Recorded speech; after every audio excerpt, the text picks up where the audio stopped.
बात करने के लिए लॉगिन करें www.astrotak.com। नमस्कार फ्रेंड्स, मैं हूं आपका मित्र कमल नंदलाल और मैं आप सभी दर्शकों का हार्दिक अभिनंदन करता हूं एस्ट्रो तक की खास प्रस्तुति वास्तु का सच सिर्फ कमल नंदलाल के साथ में। तभी तो आपको कहता हूं एस्ट्रो तक को लाइक करें, सब्सक्राइब करें। और कमल नंदलाल तो ये कहता ही है कि शेयर तो बनता है, क्योंकि आपका एक शेयर बहुत बड़ा काम करता है।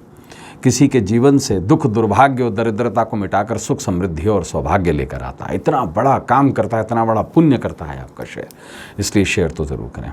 और ख़ास बात क्या, अगर आप मेरी सेवाएं लेना चाहते हैं, अपने घर का, फैक्ट्री का, दुकान का, इंडस्ट्री का वास्तु दिखाना चाहते हैं, अपनी कुंडली की जांच कराना चाहते हैं, या किसी भी समस्या में फंसे हुए हैं जिसका समाधान चाहते हैं, तो सीधा आ जाइए हमारी वेबसाइट www.astrotak.com पर। सीधा मेरी प्रोफाइल पे आइए और कॉल मिला लीजिए मुझे, मैं आपके कॉल का इंतज़ार कर रहा हूँ। तो चलिए अब वास्तु का सच में बढ़ते हैं आज के विशेष विषय पर। तो मित्रों, होली 2021 में आज का हमारा ख़ास विषय है वास्तु से जाने क्या है होली और देवी लक्ष्मी का कनेक्शन। आप भी बोलेंगे पंडित जी क्या बात कर रहे हैं, देवी लक्ष्मी की जो पूजा की जाती है वो तो दीपावली पे की जाती है। तो मैं आपको बता दूं कि जिसकी हम पूजा दीपावली पे करते हैं वो माँ लक्ष्मी नहीं है, वो माँ कमला है। और आपकी इन्फॉर्मेशन के लिए एक और चीज़ बता दूं कि दीपावली पर कमला जयंती होती है, लक्ष्मी जयंती नहीं होती है। ये फ़र्क है लक्ष्मी और कमला में। लक्ष्मी का मतलब होता है लक्ष्य को साधने वाली, और कमला कौन? कमला 10 महाविद्याओं में से एक है, विष्णु पत्नी है। देखिए, लक्ष्मी मूलतः एक उपलब्धि है, हमारा लक्ष्य है जो हम साल के एंड में तय करते हैं। और फागुन क्या है? साल का आखिरी महीना। और लक्ष्मी क्या है? लक्ष्मी है मूलतः हमारा एंड, हमने क्या पाया क्या खोया उसका लेखा जोखा। और लक्ष्मी जयंती जो मनाई जाती है साल की आखिरी पूर्णिमा पे मनाई जाती है। और हमने क्या लक्ष्य पाया और हम क्या लक्ष्य तय करने जा रहे हैं, ये होली तय करती है। हमारी हर अच्छाई और हर बुराई को हम 1 साल बाद जलाकर भस्म कर देते हैं। ये है होली का मूल स्वरूप।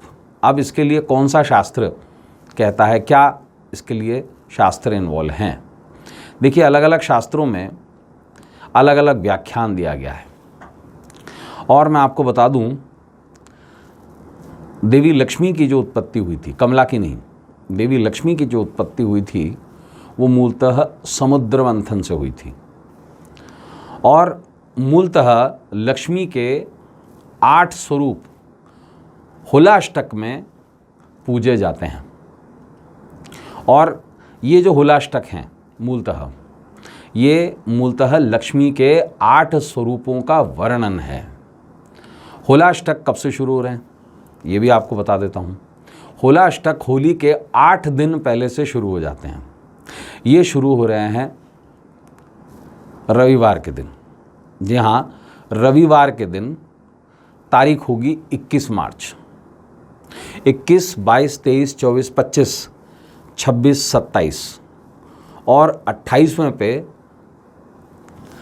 8 दिन पूरे हो जाएंगे। तो ये जो हुलाष्टक है, जिसे हम होली का अष्टक कहते हैं, ये मूलतः लक्ष्मी के 8 स्वरूपों की साधना मानी गई है। अब ये 8 स्वरूप लक्ष्मी के हैं कौन से और इनका क्या संबंध है, वास्तु से इनका क्या संबंध है? सबसे पहले तो मैं आपको इन हुलाष्टक में 8 लक्ष्मियों का मैं आपको लेखा जोखा बता दूं, और वास्तु से इसका क्या कनेक्शन है वो भी आपको बताता हूँ। देखिए, पहली जो लक्ष्मी है वो है आदि लक्ष्मी। दूसरी लक्ष्मी को कहा जाता है धान्य लक्ष्मी। आदि लक्ष्मी वो जिसने हमें जन्म दिया है। धान्य लक्ष्मी वो जिसने हमें अन्न खिलाया है, धान्य। तीसरी लक्ष्मी धैर्य लक्ष्मी, ये वो है जो हमें धैर्य सिखाती, हमारी माँ जो हमें धीरे धीरे बढ़ना सिखाती है। जिस प्रकार से बच्चा बढ़ता है, बच्चे की जो लाइफ साइकिल है किसी भी व्यक्ति की, वो 8 अलग अलग पार्ट्स में है और इनका वास्तु से क्या कनेक्शन वो भी आपको बताता हूँ। चौथी है गजलक्ष्मी, जब बच्चा बड़ा होता है, जवान होता है, जब उसमें ताकत आ जाती है, हाथी बन जाता है, वो है गजलक्ष्मी। पांचवी है जब बच्चा जवान होता है, विवाह करता है एक व्यक्ति, उसके बाद वो संतान को जन्म देता है, तब संतान लक्ष्मी का प्रयोग आता है। इसके बाद अब अधेड़ हो गया है व्यक्ति, 40 की उम्र को क्रॉस कर गया है, पैसा कमाना उसने जमा करना शुरू कर दिया है और उसे कहा जाता है अब वो जीतने लग गया है, खुद के बच्चों के लिए काम करने लग गया है, उसे बोलते हैं विजय लक्ष्मी, ये उसकी जीत है। सातवीं लक्ष्मी है विद्या लक्ष्मी, जब उसने जो जीवन में जो कुछ भी सीखा है वो अपने बच्चों को सिखाता है, उसे विद्या लक्ष्मी कहते हैं। और आठवीं है ऐश्वर्य लक्ष्मी, जब वो अपने पोते पोतियों नाते नातियों को एक व्यक्ति या एक स्त्री या एक महिला देखते हैं और इसे ही ऐश्वर्य कहते हैं, जब वो सुख भोगते हैं और अंततः वो देह त्याग देते हैं, तो इसे कहते हैं ऐश्वर्य लक्ष्मी। इन 8 चीज़ों को एक साल में आपने जितना संजोया, यही अष्टलक्ष्मी है और इसी की जयंती मूलतः होली है। आपने पूरे साल में जो संजोया है, आप अच्छाई और बुराई को जला देते हैं। अंततः मनुष्य पैदा हुआ, उसने 8 प्रकार के कर्म किए और उसे आपने जला दिया। अंततः हम सभी उस परमेश्वर के पंच स्वरूप में मिक्स हो जाएंगे। ये है होली का महत्व। अब ये जो 8 लक्ष्मियां हैं, ये हमारी 8 डायरेक्शन है। पूर्व, सबसे पहले हम ईशान से शुरू करते हैं, उत्तर से शुरू करते हैं। मान लीजिए उत्तर, ईशान, पूर्व, आग्नेय, यम यानी कि दक्षिण, नैऋत्य साउथ वेस्ट, ये हो गई 6 डायरेक्शन। 7वीं डायरेक्शन हो गई पश्चिम और 8वीं डायरेक्शन जो हो गई वो हो गई वायव्य, वायु। और आकाश और पाताल ईश्वर की देन है। इन 8 लक्ष्मियों को ही सम्मिलित कर देना होली का नियम है। अब बहुत खास चीज़ कि होली किस प्रकार से वास्तु को प्रभावित करती है या वास्तु से उसका क्या कनेक्शन है। देखिए, पूरे साल में जितनी भी हम एनर्जी लेते हैं, अच्छाई या बुराई, हम आने वाले चैत्र के महीने में फिर से एक नई एनर्जी लेंगे। जब चैत्र सुदी एकम से हम नए संवत्सर की स्टार्टिंग करेंगे, तो हमें 15 दिन का समय मिलता है अपने गोल्स को अचीव करने के लिए।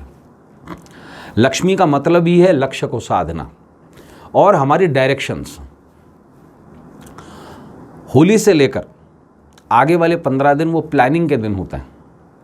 इसी कारण से ही इन 15 दिनों में, एक पखवाड़े में, आपको ये तय कर लेना होता है कि अगले साल आपको कैसा चलना है। साथ साथ होली पर जितनी भी आपने पिछले साल बुराइयां की हैं, उनको जलाने का वास्तु का कनेक्शन होता है कि जितनी भी आपकी नेगेटिविटीज़ हैं, जितनी बीमारियां रही हैं, वो सब कुछ जो तय करता है हमारे वास्तु पर तय करता है।